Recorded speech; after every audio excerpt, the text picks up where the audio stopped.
Hello everybody, I'm back with a new video about the middle pillar exercise.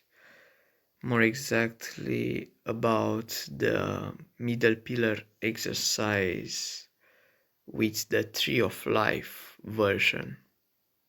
For those who don't know, my previous video was with an alternate version of the middle pillar, which is similar to the Kabbalistic cross. I recommend before using the middle pillar ritual with the tree of life, or the one which is similar to the Kabbalistic cross, to have some experience with the regular middle pillar which Israel Regardie teaches in his books. So this video isn't really for the beginners, it is for the practitioners with some medium experience. Let's discuss about the Tree of Life middle pillar exercise. I personally have used this exercise a numerous amount of times, and it's much more effective, much more potent than the regular one. So for the ones which want to take the things to another level, I would recommend doing the middle pillar ritual with the Tree of Life. I'll put a few photos from Israel Regardie's book called Middle Pillar, or The Middle Pillar, in which he details the steps for this exercise or ritual. Oh, this version is the one which Chick and Tabata Cicero added some content. So, what I would recommend is to do the Kabbalistic cross and then do the steps described, the visualization of Keter, and then from Keter to Chochmah, then Bina, then Dat, then Hesed, then Gebura, then Tifaret, then Netzach, then Hod, then Yesod, then Malkut. So after the activation of the centers of these 10 centers, you would circulate light from left to right, and then from up to down, from your feet to your head, and going out from your head and then coming back behind you, and then going again to your feet, and then you would also circulate the light similar to the way a fountain spills its water. So it would go from your feet, then through your head, and then it would spill light like a fountain, in a continuous way. And then you would circulate the light in a crescendo way, like a vortex, in a spiraling way, going from your feet, from Malkut to Keter, in a spiral way. Then you would meditate for a few moments on the bliss you have achieved, and then you would recite a prayer which inspires you. One of my favorites is this one. Here then, by Abrasax, the bar of the unshifting star is broken. Yo, Asar, my spirit is wrapped in the wind of light. It is whirled away on the wings of night. Sable plumed are the wonderful wings, but the silver of moonlight subtly springs into the feathers that flash with the pace of our flight to the violet bounds of space. Time is dropped like a stone from the stars. Space is a chaos of broken bars. Being is merged in a furious flood that rages and hisses and foams in the blood. See, I am dead, I am past out of the sensible world at last.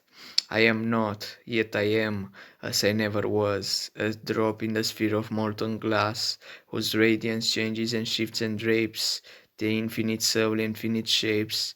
There is light, there is life, there is love, there is sense, beyond speech, beyond song, beyond evidence. There is wonder intense, a miraculous sun, as the many are molten and mixed into one. With the heat of its passion, the one had invaded the heights of its soul, and its laughter is braided with comets, whose plumes are the galaxies, like winds on the night's inaccessible seas. This prayer or poem I found it uh, in Israel regarding 12 steps to spiritual enlightenment. At the chapter 8 about the middle pillar. Also, this prayer or poem or passage is from Aleister Crowley's The World Tragedy. So after you would recite a prayer, I would recommend this prayer because it's effective, it's potent. You would contemplate or meditate or reflect on it. I'm pretty sure that if you've done the things correctly so far, you have achieved a blissful state. After this, you would visualize all the spheres to see them connected,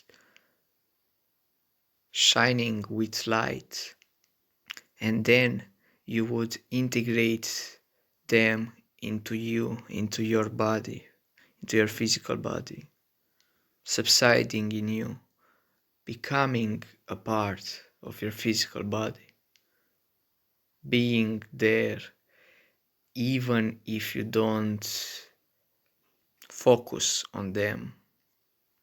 Then what you can also do is recite another prayer or invocation to thank the universal forces, or how you want to call them. What I would recommend is this prayer. Unto thee, soul wise, soul eternal, and soul merciful one, be the praise and the glory forever, who has permitted me, who now standeth humbly before thee, to enter thus far into the sanctuary of thy mystery. Not unto me, but unto thy name be the glory forever. Let the influence of thy divine ones descend upon my head, and teach me the value of self-sacrifice, so that I shrink not in the hour of trial, but that thus my name may be written up on high, and my genius stand in the presence of the holy ones, in that hour when the Son of Man is invoked before the Lord of Spirits, and his name in the presence of the Ancient of Days. Amen. I vibrated Amen or Amin, but you can also speak it. But I prefer to vibrate this. And also this prayer, you can look it up also on Israel Regardie's book 12 Steps to Spiritual Enlightenment or 1 Year Manual at the Middle Pillar Ritual chapter, which is chapter 8, step 8. And also you can have a moment of reflection, of introspection, of meditation on this prayer. It is very powerful. After you would perform the Kabbalistic cross and then perform the sign of silence to seal this energy in you, to stay with you for the rest of your day. This can benefit you in a lot of ways. It can improve your life drastically. This is what I observed in my case. I would definitely recommend this to the ones which didn't give this version of the middle pillar exercise a try. It is more potent, in my opinion and my experience, than the regular middle pillar exercise. But again, you would have to first master or have some experience with the regular middle pillar exercise to benefit fully of this version of the exercise with the tree of life. It is very powerful. Again, I recommend it. This is kind of all for today. Talk to you another time. Bye.